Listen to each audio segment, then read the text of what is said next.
maka malaikat maut turun ke sini. Makanya ketika sakaratul maut sudah datang, maka yang baca Quran hentikan. Kenapa? Oh, memang gitu ya. Jangan semakin kenceng. Ayo Pak, insya Allah Pak, gitu. Al-Baqarah Pak, Al-Baqarah Pak. Al-Kahfi, Al-Kahfi. Enggak lah. Yang baca Quran berhenti dulu. Kemudian digantikan dengan kita mentalkin. Antum agak ke sana dikit. Masya Allah ya. Orang yang meninggalnya kooperatif ini.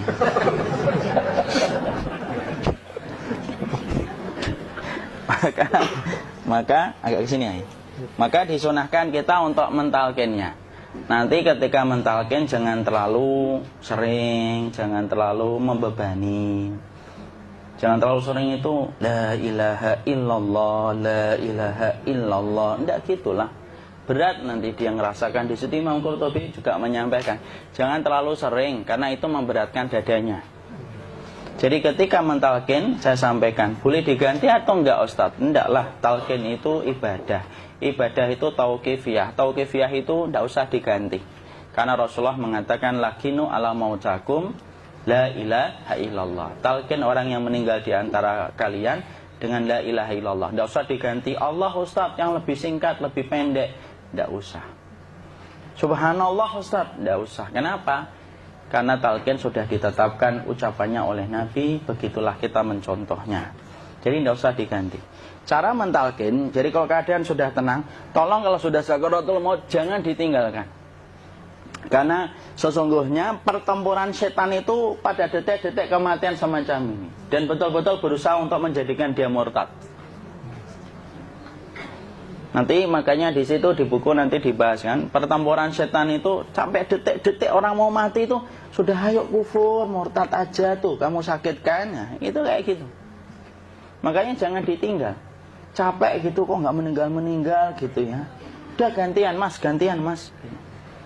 Dan jangan kemudian meninggalkannya. Mangkat dulu gitu. Enggak lah, janganlah. Terus ditampingi terus.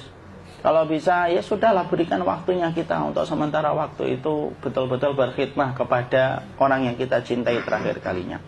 Cara kita kemudian mentalkin adalah, yaitu adalah di sebelah kanannya la ilaha illallah. Biarkan dia mencerna dulu, tidak usah buru-buru kemudian kita langsung nimpali lagi. Dia mencerna dulu sembari kita doakan, peluk, ya Allah dimudahkan gitu. Kalau ada orang yang bisa ngucapin la ilaha illallah, itu siapa yang memberikan itu? Ustadznya memberikan kekuatan Allah Pak. Karena ngomong aduh aja sudah tidak mampu. Makanya Allah berfirman dalam surat Ibrahim, yusabbitullahu alladhina amanu bil qawli tsabit fil hayatid dunya wa fil akhirah. Allah teguhkan perkataan orang yang beriman dalam kehidupan dunia dan akhirat. Dunia itu ya ketika menjelang kematiannya. Makanya dia bisa ngomong la ilaha illallah. Sebenarnya ngomong aduh aja udah gak mampu. Kalau bisa ngomong, dia pasti ngomong aduhnya dulu. Tapi Allah yang menggerakkan. Ngomong la ilaha illallah.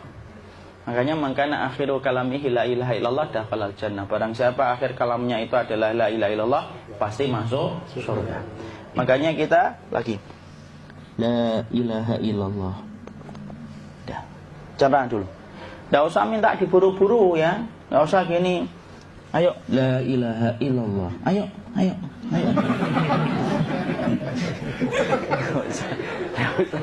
Enggak usah gitu. Ya, biarkan dia pelan-pelan gitu. Ayo tapak, ya Allah capek saya Pak. Enggak usah gitu. Ya ucapkan la ilaha illallah. Kemudian dia mencerna. Lalu kalau dia sudah mengatakan, antum mengatakan la ilaha illallah. Nah, kalau sudah mengatakan la ilaha illallah, berarti sudah. Tidak usah ditalkin lagi, tidak usah. Belum meninggal juga Ustaz? Tidak apa-apa, biarin aja. Dia di situ aja. Kecuali dia ngomong lagi dan gak usah diajak ngomong alhamdulillah ya Pak, ya Allah gitu. Terus dia jawab alhamdulillah ya.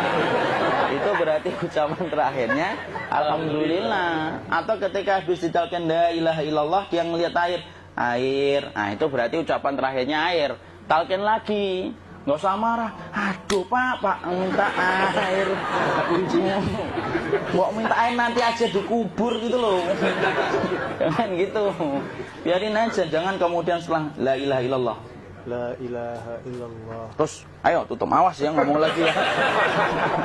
Nggak bisa gitu juga. Maka kemudian setelah la ilaha illallah sudah, nggak usah diajak ngomong gitu. Terus kemudian nggak usah ada anaknya perempuan, ya Allah Pak, sudah bisa ngomong la ilaha illallah, usah gitu. Cukup dalam hati alhamdulillah gitu. Diam kita dengerin gitu. Disitulah nanti biasanya detik-detik dia terakhir. Dia nanti ngeliat di sini Pak, prosesnya itu nanti kaki langsung sebagian jempol dingin dia. Kaki, telapak kakinya langsung kalau kita geningkan dingin kayak kaki yang kena AC langsung. Kemudian dia langsung ningkup gini, dikit dia, mulai kaku dia. Atau kalau enggak, gini dia, langsung kayak jatuh. Kayak kepala nanti yang paling terakhir, kepala itu pasti ada gerakannya Pak. Ini meninggal itu pasti gitu. Pasti gitu. Karena apa? Sudah tidak ada beban ruh yang menahannya. Ya, cabut ya, set pelan, maka kemudian malaikat itu. Tapi tetap sakit lah, walaupun dikatakan ringan, tetap sakit. Maka kemudian sakit gitu, ngelewatin sini, jantung kemudian sudah tidak berfungsi, kemudian ginjal Pak, ngelewatin ginjal tidak berfungsi. Bapak bayangkan kan, kalau yang pernah sakit batu ginjal Pak, sepakat nggak kalau kita batu ginjal itu sakitnya luar biasa Pak? Itu baru titik batu kecil di ginjal. Kita bisa bayangkan tiba-tiba ginjal tidak berfungsi, sakitnya kayak apa Pak? Tiba-tiba ginjal nggak berfungsi, pankreas naik, kemudian tek jantung. Jantung ini dia masih hidup dia, di sininya masih hidup walaupun jantungnya sudah berhenti. Naik. Kemudian mata, dia ngelewatin mata. Organ tubuh yang paling setia sama ruh itu mata. Maka kemudian mata dia ngelihat dia, set, ngelihat set keluarnya, set naik dia. Ya dilihat ini sama dia. Makanya Rasulullah mengatakan innar ruha idza qubida tabi'ahul basar. Ruh itu kalau dicabut, mata itu ngikutin kemana perjalanan ruh itu. Makanya ada yang meninggalnya gini. Ya itu bukan tanda su'ul khatimah, itu tanda fitrahnya mata ngikutin ruh. Atau kemudian bukanya sedikit. Ada yang kayak senyum Pak, ada yang kesini yang keringetan, nah itu tanda husnul khotimah. Ada yang senyum. Jadi sakitnya setelah selesai itu plong gitu loh. Makanya kemudian ada yang tersenyum. Maka itu tanda. Kalau kita ngelihat orang yang membuka mata kayak gini, tidak usah takut. Cepat-cepat kemudian kita nanti tutup. Biasanya kalau terlalu lama, itulah yang menjadikan ini tidak bisa ditutup. Makanya harus pakai kapas akhirnya. Karena apa? Karena pas meninggal nggak langsung ditutup. Biasanya karena perawat takut, dokternya juga nggak tahu itu, dibiarin itu. Makanya ada beberapa mata yang ditutup pakai tensoplas kan? Sebenarnya kalau langsung bisa nutup dia, fitrahnya nutup mata itu. Jadi kemudian kita baca Allahumma firlahu warhamhu wa'afihi wa'fuanhu atau bismillah wassalatu wassalamu ala rasulillah, tutup. Bismillah. Tidak usah takut. Kecuali buka lagi ya, ini baru kita kabur bareng. Kalau buka lagi Pak, insya Allah Pak, ya Allah ya kita kabur bareng-bareng Pak. Diusap Pak, diusap gini. Enggak disenggol gini enggak. Begini kan, sudah meninggal dunia. Tangan boleh begini, boleh diluruskan, enggak ada ketentuannya. Boleh gini, boleh kemudian lurus. Nggak usah disalahin kalau ada yang lurus. Lu itu tangannya gimana sih? Posisikan kayak sholat. Nggak ada perintah kayak gitu. Jadi kemudian dikondisikan saja. Terus maka kemudian dipijit-pijit, akiknya dikeluarin, kemudian jamnya dilepas, gigi palsunya dilepas kalau ada, ya. Kemudian apa setelah itu? Coba buku.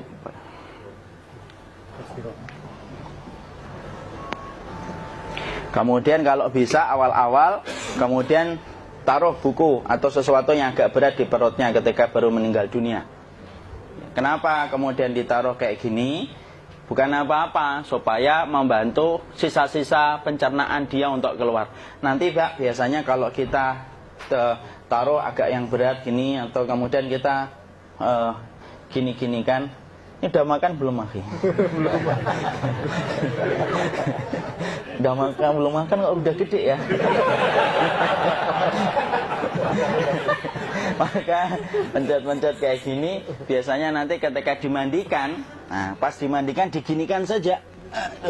Nah ini dia sudah keluar di belakang, dia gini, terus nanti keluar dia. Nah ini keluar langsung di belakangnya. Dan memperlakukan orang kalau sudah meninggal dunia itu yang lembut gitu.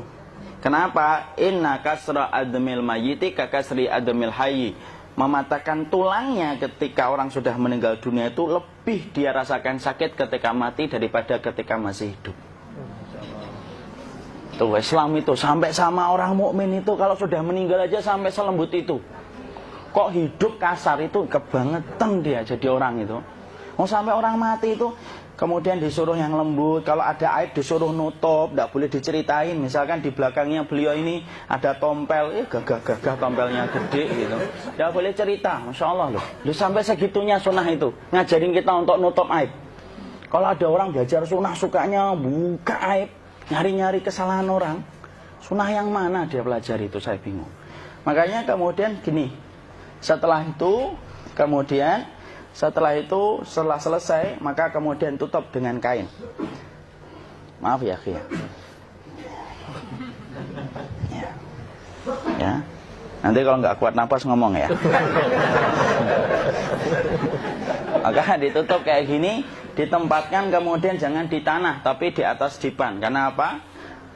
Syekh Abu Malik Kamal Said Salim dalam Sahih Fikih Sunnah menyampaikan supaya tidak cepat busuk. Dia taruh di atas. Kemudian ditutup pakai kain apa saja, ya, sembari nanti kita mempersiapkan tempat mandinya, tempat kafannya dan yang lain sebagainya. Maka kemudian kalau ada yang datang boleh dibuka. Kemudian kita mencium ininya apa? Kemudian keningnya. Kemudian kita berdoa, nutup lagi kayak Rasulullah ditutup. Kemudian yang datang terakhir itu salah satunya Abu Bakar. Dibuka kemudian beliau, ya Allah ya Rasulullah, engkau adalah orang yang percaya hidup dan matimu, dan tidak mungkin Allah itu mematikan engkau 2 kali ya Rasulullah. Maka kemudian ditutup kembali. Saat itu para sahabat dalam keadaan mendung semuanya. Maka disitulah kita lakukan kayak gini, ditutup gini Ustaz ya.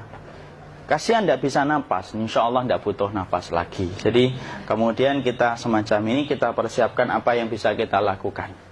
Nah itulah proses kematian dari sakit sakaratul maut sampai kematian.